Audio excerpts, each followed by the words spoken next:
Hello friends, welcome back. We have done in the previous classes the origin and development of hotel industry and the history of hotel industry.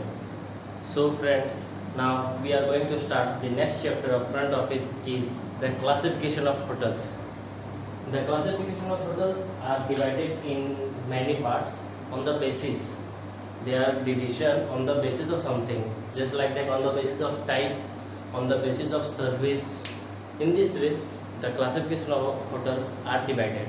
So today we are going to do the chapter 2 classification of hotels, and our first topic is classification of hotels on the basis of type. So let's start.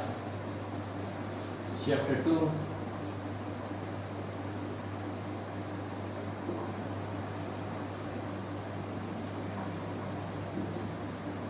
Classification of hotels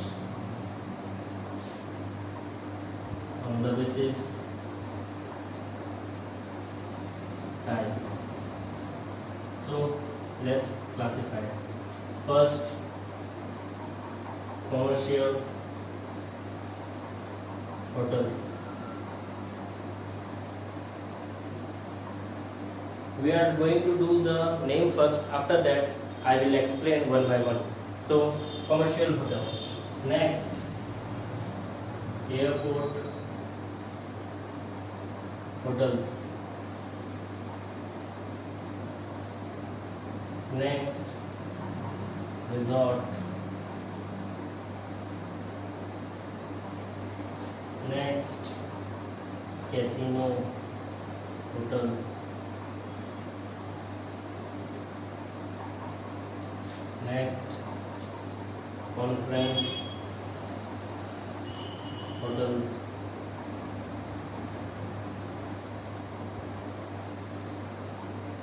Next, bed and breakfast.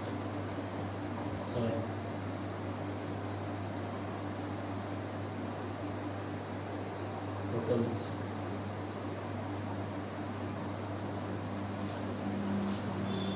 Next,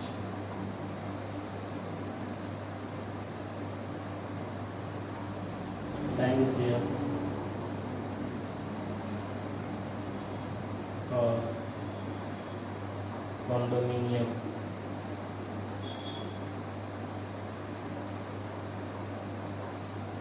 Next, suite hotels. Next, residential hotels. So there are 10 types of hotel on the basis of time. Okay, 1, 2, 3, 4, 5, 6, 7, 8, 9, 10.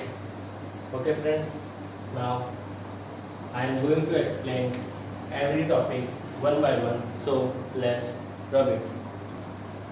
So friends, we have done the types of classification, and now I will explain one by one. First, commercial hotel. It has got a convenient location. दोस्तों, commercial जो होता है वो एक बहुत convenient location पे होता है, जो कि हम लोग को आसानी से मिल जाता है। जैसे आप चल जाइए ताज का जितने भी ब्रांड्स हैं सब ऐसे लोकेशन पे है कि जहां आप इजीली जा सकते हैं। ठीक है, नेक्स्ट पॉइंट है इसका, it also referred as transient hotel. इसको ट्रांजिएंट होटल भी कहा जाता है। क्यों? क्योंकि ये शॉर्ट टर्म के लिए रखा जाता है, क्योंकि यहाँ पे जो लोग आते हैं वो शॉर्ट टर्म के लिए आते हैं। क्योंकि जैसे आप नाम से जान रहे हैं, कॉमर्शियल होटल है, ज़्यादातर बिजनेस पर्सन आते हैं, और जहाँ बिजनेस पर्सन जाते हैं वो ज़्यादा दिन के लिए नहीं रहते, 1 या 2 दिन। इसीलिए ये शॉर्ट टर्म के लिए होता है, मतलब short length duration of stay जो होता है वो शॉर्ट होता है, short length of stay. Its primary serves business traveler। ये सबसे ज़्यादा सर्विस किसको देता है? पहला होता है बिजनेस ट्रैवलर, दूसरा होता है कॉन्फ्रेंस, जो कॉन्फ्रेंस के लिए आता है, तीसरा होता है जो जो ग्रुप में आता है, घूमने के लिए आता है। चौथा होता है सेमिनार, किसी भी तरह का सेमिनार होता है जो होस्ट किया जाता है वो होटल्स में, बड़े होटल्स में होता है, तो कमर्शियल होटल्स इन्हीं सबको प्रमोट करते हैं। The services are accommodation, dining room, cocktail lounge etcetera. जो सर्विस है वो है एकोमोडेशन, रहने की जगह, डाइनिंग रूम, जब रूम मिलेगा उसमें डाइनिंग का अवेलेबिलिटी भी है, उसके साथ कॉकटेल लॉन्च भी रहता है। अगर आप पूछिएगा एग्जांपल, तो एग्जांपल है ताज ग्रुप ऑफ होटल। अगर आप चाहें तो ऑनलाइन इसे सर्च कर सकते हैं कि ताज ग्रुप ऑफ होटल्स कैसा है, उसके कितने ब्रांच हैं और कहाँ कहाँ पे है। आप ज़रूर एक बार विजिट करें। दूसरा है एयरपोर्ट होटल। एयरपोर्ट होटल जैसा कि आप नाम से समझ रहे हैं, एयरपोर्ट होटल वो होटल होता है जो एयरपोर्ट के सामने होते हैं। ठीक है, ये सब hotels airline passenger with overnight travel, stay over, cancel flight, वो लोग जो एयरप्लेन जो होता है जिनका लेट हो जाता है, जिनका कैंसिल हो जाता है कोई भी रीज़न की वजह से, या जो लोगों का ओवर स्टे करना है, मतलब कल सुबह की फ्लाइट है, वो एक जगह से दूसरी जगह, यहाँ से मुंबई जा रहे हैं और बीच में उन्हें दिल्ली में रुकना है और उनकी अगली फ्लाइट जो है वो अगले दिन सुबह है, तो उन्हें रात गुजारने के लिए जिस होटल में जाना पड़ता है वो एयरपोर्ट होटल जाते हैं क्योंकि वो नज़दीक होते हैं। और इसका एग्जाम्पल है सेंचुअर जो कि जुहू में है।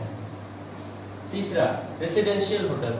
रेसिडेंशियल होटल मतलब रेसिडेंशियल मीन्स घर, तो ये वो सब होटल होते हैं जो बेसिकली प्रोवाइड करते हैं लॉन्ग टर्म और परमानेंट एकोमोडेशन सिंगल पर्सन के लिए। जो लॉन्ग टर्म और परमानेंट एकोमोडेशन देते हैं सिंगल पर्सन के लिए, और इसका मिनिमम स्टे होता है 3 से 6 मंथ और मैक्सिमम होता है 1 ईयर। ठीक है, मैं यहाँ मैक्सिमम लिखना भूल गया, आप लिख लीजिएगा, वो मैक्सिमम होता है 1 ईयर। आप इसे लिख लें, फिर मैं इसे रब करके आपको नेक्स्ट दिखाऊंगा। सो आप लोगों ने लिख लिया। अब नेक्स्ट टॉपिक है हम लोग का sweet hotel. This kind of hotels features guest room with living room, separate bedroom and kitchen facility. इस तरह के जो होटल्स होते हैं उनके जो रूम होते हैं वो थोड़े खास होते हैं, जो थोड़े अच्छे होते हैं। ठीक है, वैसे सभी होटल्स के रूम अच्छे होते हैं पर ये कुछ लग्जरी देते हैं। ठीक है, जैसे कि सेपरेट बेडरूम दिया जाता है, किचन फैसिलिटीज दिया जाता है, उसके साथ लिविंग रूम भी दिया जाता है। प्रोफेशनल सच एज, कुछ प्रोफेशनल जैसे कि अकाउंटेंट, लॉयर और कुछ हाई लेवल के एग्जीक्यूटिव, वो स्वीट होटल्स को बहुत अट्रैक्टिव महसूस करते हैं। क्यों? क्योंकि वो अपना एक रूम में काम भी कर सकते हैं, उसके बजाय अगले रूम में अपना एंटरटेन भी कर सकते हैं, जैसे कि टीवी देखना हुआ और अदर फैसिलिटीज़। बेडरूम के अलावा भी बहुत कुछ होता है। 5वां पॉइंट है resort. This hotels are generally located close to a mountain, island और क्लोज टू सी। दोस्तों, रिजॉर्ट जो होता है वो जनरली लोकेट होता है माउंटेन में, आइलैंड के आसपास और सी के पास। ठीक है, ताकि वो वहाँ जो होता है वहाँ पे दोस्तों बहुत अच्छा महसूस होता है, वहाँ का जो इन्वायरमेंट होता है बहुत अच्छा होता है, वहाँ का एटमॉस्फेयर कुछ रिलैक्स होता है। ठीक है, this hotels located away from crowded area. ये हमेशा क्राउडेड एरिया से दूर होते हैं क्योंकि वहाँ पे लोग रिलैक्स करने जाते हैं। ठीक है, this hotels are more relax than commercial hotel. जैसे कि मैंने कहा ये कमर्शियल होटल से ज़्यादा रिलैक्स रहता है। स्पेशल एक्टिविटी कुछ दिया जाता है यहाँ इस होटल्स में, जैसे डिस्कोथेक हुआ, गोल्फ कोर्स हुआ, हॉर्स राइडिंग हुआ या वाटर स्पोर्ट्स हुआ। ठीक है दोस्तों, मैं इसे रब करता हूँ। सो हम लोग ने वो सब कर लिया। अब नेक्स्ट जो है वो है बेड एंड ब्रेकफास्ट होटल। दोस्तों, जैसे कि इसका नाम है बेड और ब्रेकफास्ट, इससे आप इतना समझ रहे हैं कि इसमें जो रहने के होटल्स है इसमें सिर्फ ब्रेकफास्ट सर्व किया जाता है। ठीक है, और जो ओनर होता है, owner live in the premises, और वो उसी प्रेमिसेस में ही रहता है। मान लीजिए एक बिल्डिंग है, बिल्डिंग में रूम है, तो वो नीचे फ्लोर या उसी प्रेमिसेस में कहीं पे रहता है। ठीक है, and he is responsible for guest breakfast. Guest का ब्रेकफास्ट के लिए वही रिस्पॉन्सिबल है। प्राइस ऑफ सिंगल रूम बहुत कम होता है, जो उसमें lunch, dinner, laundry facilities provide नहीं की जाती है। ठीक है, नेक्स्ट जो है वो है हम लोग का casino hotels. This hotels offer gambling facilities, slot machine, blackjack etcetera. दोस्तों, ये एक ऐसा होटल है जो होटल है लेकिन इसमें कैसीनो की फैसिलिटीज भी है, जैसे गैम्बलिंग करने के लिए स्लॉट मशीन है, ब्लैक जैक और भी इत्यादि। नेक्स्ट है टाइम शेयर और कंडोमिनियम। दोस्तों, टाइम शेयर और कंडोमिनियम ये दो अलग चीज़ है पर ये कैटेगरी एक ही है।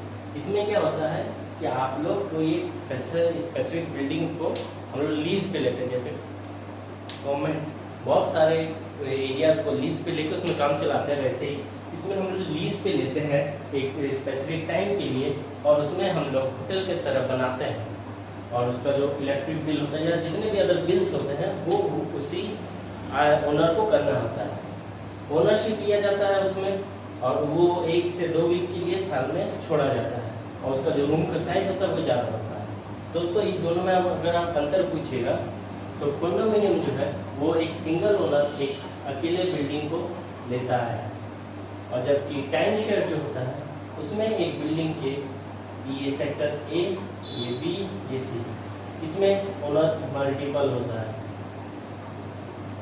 ठीक है दोस्तों, कंडोमिनियम में एक ओनर एक बिल्डिंग को लेता है, लेकिन मल्टीपल लेता है टाइम शेयर में, जो कि एक एक पार्ट को लेता है। नेक्स्ट है कॉन्फ्रेंस होटल्स। ये होटल नाम से आप समझ रहे हैं कि ये डिज़ाइन किया जाता है कॉन्फ्रेंस के लिए, ग्रुप के लिए या सेमिनार के लिए, और इसमें भी फैसिलिटीज वही सब दिया जाता है, जैसे आपका स्पोर्ट्स क्लब हो गया, स्विमिंग पूल हो गया, एक्सेट्रा। आइए बढ़ते हैं नेक्स्ट टॉपिक की तरफ से, मैं इसे रब कर देता हूँ।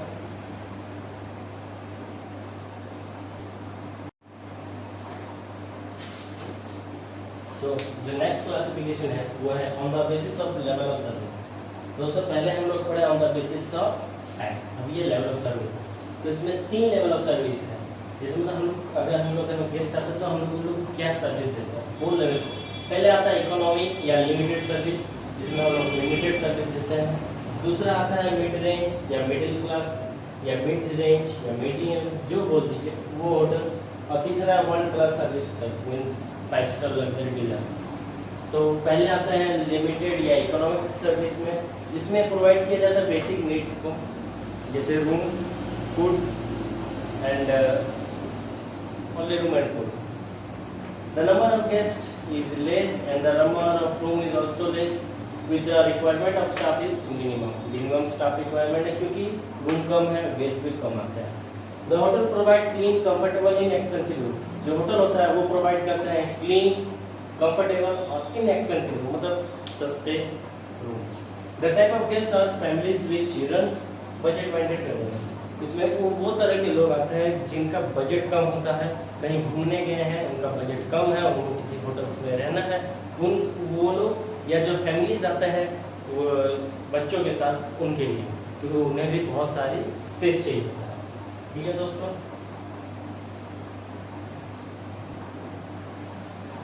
नेक्स्ट इज मिड रेंज या मीडियम सर्विस।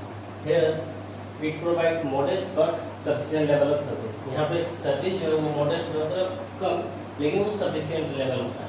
ठीक है, the type of guest are tourist, travel agent, corporate groups, senior citizen. यहाँ पे जो गेस्ट होते हैं वो है टूरिस्ट होते हैं, ट्रैवल एजेंट्स होते हैं, कॉर्पोरेट ग्रुप्स होते हैं, सीनियर सिटीजन होते हैं। सीनियर सिटीजन इसलिए क्योंकि इन्हें डिस्काउंट दिया जाता है। यहाँ पे जो सर्विस रहते हैं वो है रेस्टोरेंट, कॉफी शॉप और other services. Last world class service hotels. ये होटल होते हैं अपर स्केल रेस्टोरेंट, यहाँ के रेस्टोरेंट जो है वो हाई-फाई होते हैं, लॉज एलिवेट डेकर, और उसके लॉज जो है और उसमें डेकोरेशन जो होता है वो पूरा आई फीलिंग होता है। ठीक है, नेक्स्ट टाइप ऑफ गेस्ट। यहाँ पे गेस्ट होते हैं top businessman, celebrity, celebrity means film industry, political figure, wealthy person. ठीक है दोस्तों, so the next is classification on the basis of size. The classification are under 150 rooms. Hotels which are under 150 rooms are classified in one part. Under 150 to 300 rooms, 300 to 600, 600 or more. दोस्तों इसमें कोई definition नहीं है, ये बस इतना ही है, इसको सिर्फ जान कर रखना। नेक्स्ट जो है वो है ओनरशिप और एफिलिएशन। दोस्तों ओनरशिप और एफिलिएशन के आधार पे प्रॉपर्टीज को बांटा गया, प्रॉपर्टीज मीन्स होटल्स को बांटा गया है।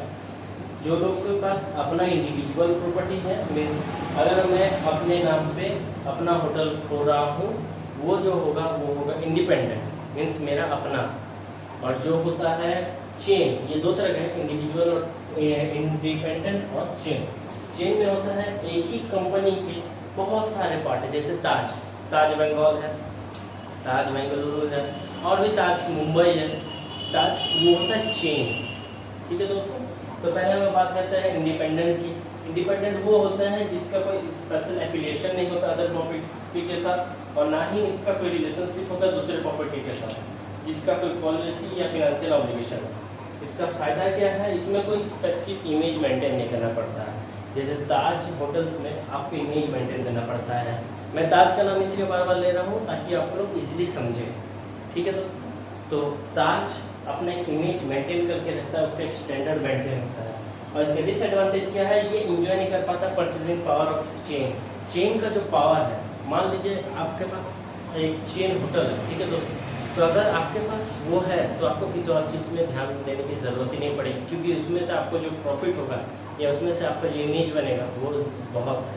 अगर एक चेन में 5 प्रॉपर्टी, एक खराब हो जाता है फिर भी आपके पास 4 रहता है, लेकिन इंडिपेंडेंट में अगर एक खराब हो जाता है तो वो पूरा बर्बाद हो जाता है।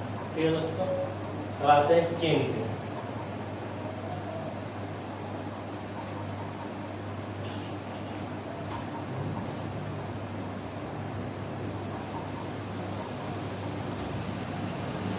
दोस्तों चेन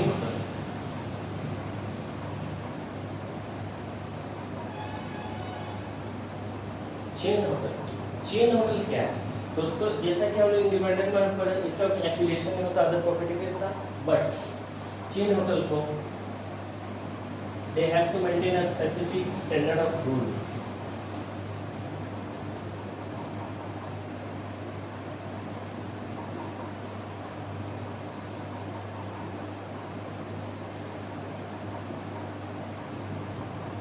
ठीक है दोस्तों, और क्या होता है, इसका एफिलिएशन होता है, affiliation with other property.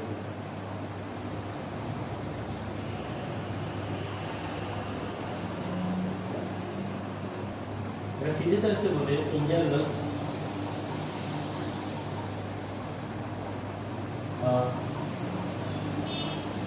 more centralized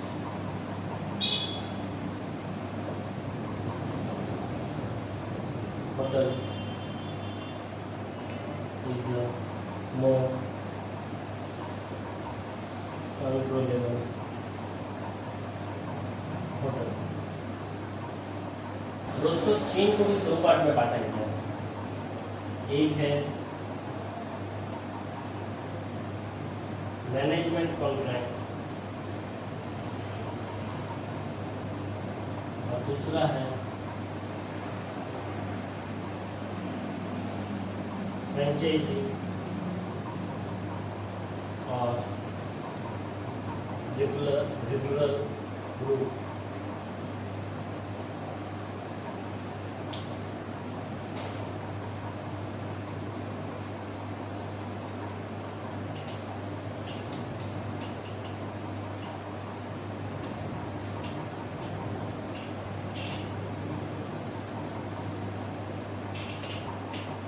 दोस्तों मैनेजमेंट और कॉन्ट्रैक्ट और फ्रेंचाइजी उतना कुछ खास नहीं है, इसीलिए मैं इसे एक्सप्लेन नहीं कर रहा हूँ और मैं इसे आपको टास्क दे रहा हूँ कि आप इसे ज़रूर करें और इसके बारे में जानें। ठीक है दोस्तों, अब नेक्स्ट चैप्टर हम लोग करेंगे क्लासिफिकेशन। ये नेक्स्ट चैप्टर है पूरा on the basis of stars. Star means 1 star 2 star 3 star 4 star 5 star.